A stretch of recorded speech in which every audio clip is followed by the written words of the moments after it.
Hey folks, this is Jake Davis with a wrestling recap for you. Now I know I said I probably wasn't going to do another one of these until about SummerSlam, but since I watched the show last night, I figured I'd talk about it. Last night was the 10th annual WWE Money in the Bank pay-per-view event. It was held from Hartford, Connecticut in the Edsel Center, and it was a pretty good show. Jump right into it. The opening match was the Women's Money in the Bank ladder match between Bayley, Naomi, Natalya, Ember Moon, Nikki Cross, Carmella, Mandy Rose, and Dana Brooke. If you don't know the rules to the Money in the Bank ladder match, basically the rules are it's everyone for themselves. First person to grab the briefcase, pull it down, wins a World Heavyweight Championship opportunity. Or a women's world championship opportunity that they can cash in any time, any place of their choosing within the last year with absolutely zero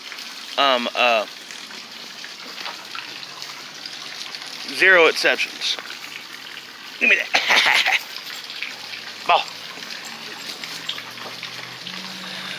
It was a good match. Lots of high flying, lots of high risk taking. All the ladies really try to step up and do their part. At one point in the match, Carmella jams her knee, and it turned out just to be a kayfabe injury because she does the whole heroic baby face, carted out and running back, whole deal. The finish was Sonya Deville, Mandy Rose's bodyguard or tag team partner. Not exactly sure what she's supposed to be. She puts Mandy on her shoulders, carries her up the ladder, which is impressive. But out of nowhere, Bayley's at the top of the ladder, whacks her in the jaw. Both girls fall to the ground. Bayley's at the top by herself, pulls down the briefcase, and a real true blue babyface victory there for Money in the Bank, which is a rare thing, man. It's a very heel-centric trophy. So it's nice to see someone like Bayley win it. Next up, we had the United States title match. A rematch from WrestleMania. Samoa Joe versus Rey Mysterio. This match went almost twice as long as their match at WrestleMania, which means it almost went 2 minutes. Joe gets busted open under the eye from a senton splash. He goes for a powerbomb. Rey reverses it into Hurricane Rana, pins Samoa Joe, and Rey Mysterio is the new United States champion. And I gotta say, seeing a guy like Mysterio at this stage of his career, this late in his career, win a championship he never held before was really nice to see. It was really a great moment, even though I love Samoa Joe. Because of the title change and the post-match beatdown, you don't just beat Samoa Joe and walk away. There's probably going to be a rubber match at the next pay-per-view. I just hope they have a real match next time, have a real lengthy match. I mean, to me, on paper, that's a gold feud, Samoa Joe versus Rey Mysterio. They should be able to burn the house down. I wish they were given more than 2 minutes to have a match. In the back, we see Sami Zayn's been running from Braun Strowman all night, or will be for most of the night, because he stole Braun Strowman's spot in the men's Money in the Bank ladder match, and that story's going to unfold. Sami Zayn's eventually found injured in the back, literally like strung up like a piece of meat, and he's not going to be able to compete. So we're doing the Money in the Bank match with only 7 men. Also, there's an ad hyping next month pay-per-view going to be in Saudi Arabia called Super Showdown. The main event will be a legit dream match between The Undertaker and Goldberg for the first time ever. So it's just a damn shame they're both in their 50s. Because that's legit a match I've wanted to see my whole life. Since I was a kid, at least. Give me that.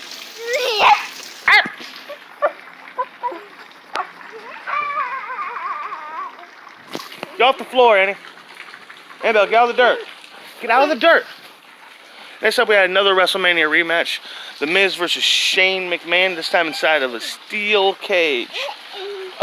These guys have actually had quite a bit of chemistry, both as partners and as rivals over the last few months. This had some cool spots. One part, Shane McMahon does like a running power bomb onto Miz, throwing him to the steel cage. That was really cool. I love this spot where Miz has Shane in a figure four. Shane drags himself to the door, pulls in a steel chair. Miz gets a hold of the steel chair, and Shane tries to run away from the Miz on his knees. It was a really, really funny thing. It was real funny. The finish was Miz goes to catapult Shane into the cage. Shane catches himself, climbs up the cage. Miz meets him up there, goes to superplex him off the cage back into the ring. But Shane McMahon slips out of his shirt and falls to the floor off the top of the cage. So Miz is just standing there with like the best look of on his face. He's all ready to whoop a man's ass. He's just sitting there holding his shirt. It was really funny. So yeah, Miz wins again. I was surprised. I figured Miz would get his, McMahon wins again. I kind of thought Miz would get his win back, but I guess his feud's not over. Next up, we had a Cruiserweight title match. Tony Nese versus Ariya Daivari. Daivari got a nice, he got to drive out to the ring in a nice car. I didn't catch what kind of car it was. I think it was a Mercedes. Just looking back at it now. Anyhow, this was a nice, high-flying, fast-paced match. But considering how these guys didn't really get a chance to build this feud up, build this match up on Raw or SmackDown, they just had to use the internet show, 205 Live. I don't know. It just wasn't as... It just didn't feel as important as the rest of the matches on the show. Either way, Tony Nese retained the title by hitting his running knee into the corner. And that was that. It was alright. Next up, we had the whole deal going on with Becky Lynch. Becky Lynch won both women's world titles at WrestleMania last month, and she's defending them tonight in 2 singles matches. First off, she steps into the ring with Lacey Green defending the Raw women's title. They had a good match. It was obvious that, Green didn't really feel like Green ever had a chance of beating Becky, but the whole thing in the match was trying to make her look like a legit threat. Her time will come. Her time will come. So she beats Becky beats her by submission with a disarmer. And then right away, Charlotte runs out, ready for their SmackDown women's title. They fight for a little bit, going back and forth. Quite frankly, I don't care about seeing these 2 girls fight anymore. I think this is like the 8th pay-per-view match they've had against each other in like the last year. It's ridiculous. Charlotte gets thrown to the outside. Referee's counting her out. Out of nowhere, Lacey's back out. She hits Becky with the right hand. Becky's down. Charlotte hits a big boot. Charlotte pins Becky, and Charlotte wins her 9th women's championship. Put your shoes back on. Go put your shoes back on, Annie. Or you're going inside. After the match, Becky jumps Lacey, but then Lacey and Charlotte double team Becky to bring me down. Bayley runs out. Bayley evens the odds. They run out Lacey. They run off Lacey. They knock the hell out of Charlotte. And Becky just standing there with her contract. Hands it to the ref. Cashes in. Hits the Macho Man diving elbow drop. Pins Charlotte Flair. And we have another new SmackDown Women's Champion. Annabelle, get up. Go put on your shoes. No. Yes, so you're going inside. Anyhow. Next up's supposed to be the grudge match between Roman and Elias the Drifter. In the back, Roman is walking to the ring, getting ready for this match. He's jumped by behind. Elias smashes the guitar over his back to him. Elias runs out and goes to the ring. He's playing a Telecaster. First time I've ever seen him play an electric guitar. That was really cool. So he does his song. He gets his heat. And then he's going to leave. Roman Reigns' music hits. Roman Reigns runs out of the ring. Bell rings. Superman punch. Spear. Roman pins him. 10-second match. Even though it was just a 10-second match, it was a good segment. Went from teasing like we're not going to have the match to a good heel promo in the ring with Elias to a fun little squash. Feud's not over anyways.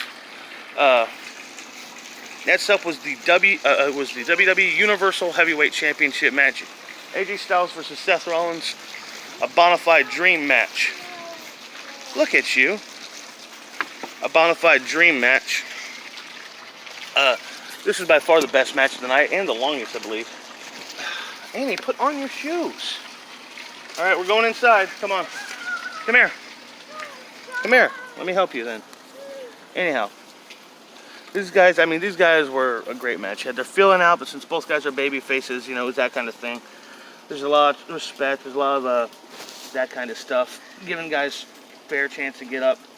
The spot of the match was Seth Rollins goes for a curb stomp. Styles reverses it into the Styles Clash. But Rollins kicks out. I wasn't expecting that. There's some more. There's this. Give it here. Give me your foot. I don't care. You should have taken off and get out in the dirt. Just let me finish my video, please. Anyhow. All right, Annabelle, it's a dirty shoe. That's what happens when you walk around in the dirt. Get up. Playing in the dirt and then mad because her shoes are dirty. Anyhow, oh, god dang it, where was I? So, there's this beautiful spot where Rollins hits a reverse superplex. I don't think I've ever seen that before. Hits a reverse superplex, some well-placed super kicks, curb stomp, finally beats AJ Styles, retains the title, handshake, great matchup here. Next up is a 6-man tag team bonus match, which I had no idea was a bonus match. It was not promoted. Lucha House Party come out to the ring, cut a short promo about how every day is a house party.